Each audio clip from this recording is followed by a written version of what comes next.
நடிகராகவும் தற்போது தமிழகத்தின் முதல்வராகவும் திகழும் ஜோசப் விஜய் கடந்த 30 ஆண்டுகளுக்கு மேலாக மக்களின் மனதில் தனி இடம் பிடித்தவர் என்று தன்னுடைய 52வது பிறந்த நாளை கொண்டாடும் முதல்வர் விஜய் குறித்த பல தகவல்கள் இணையத்தில் வலம் வருகிறது. அவற்றில் ஒன்று அவரது தாயார் ஷோபா பகிர்ந்த ஒரு இனிமையான நினைவு.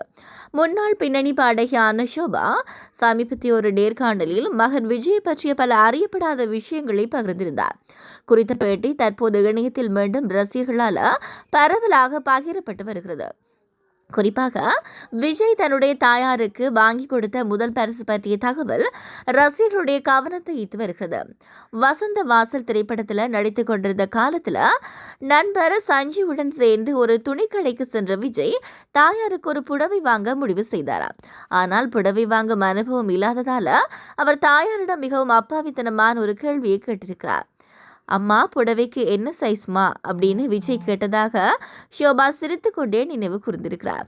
அதற்கு புடவைக்கு சைஸ் எதுவும் கிடையாதுப்பா அப்படின்னு தான் விளக்கி கூறியதாகவும் அவர் தெரிவித்தார். அதே நேரத்தில் தான் மடிசார் கட்டுவேர் என்பதால் அதற்கேற்ற அளவு இருக்குமோ அப்படின்னு நினைச்சு விஜய் அப்படி கேட்டிருக்கலாம் அப்படின்னும் ஷோபா நகைச்சுவையாக கூறியிருக்கிறார்.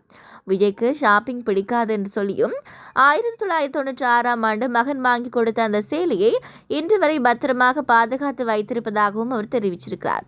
இந்த தகவல் ரசிகர்களை நெகிழ்ச்சி அடைய வைத்திருக்கிறது. அது மட்டுமல்லாமல் விஜயின் குணநலங்கள் பற்றியும் ஷோபா பகிர்ந்திருக்கிறார். சிறுவயதில் மிகவும் கலகலப்பாக இருந்த விஜய் தன்னுடைய 10வது வயதில் தங்கை உயிரிழந்த பிறகு மிகவும் அமைதியானவராக மாறிவிட்டதாக அவர் கூறினார்.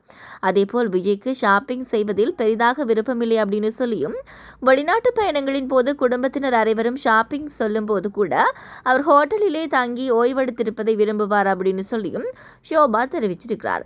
குறித்த விடயங்கள் தற்போது இணையதளத்தில் கவனம் பெற்றிருக்கிறது.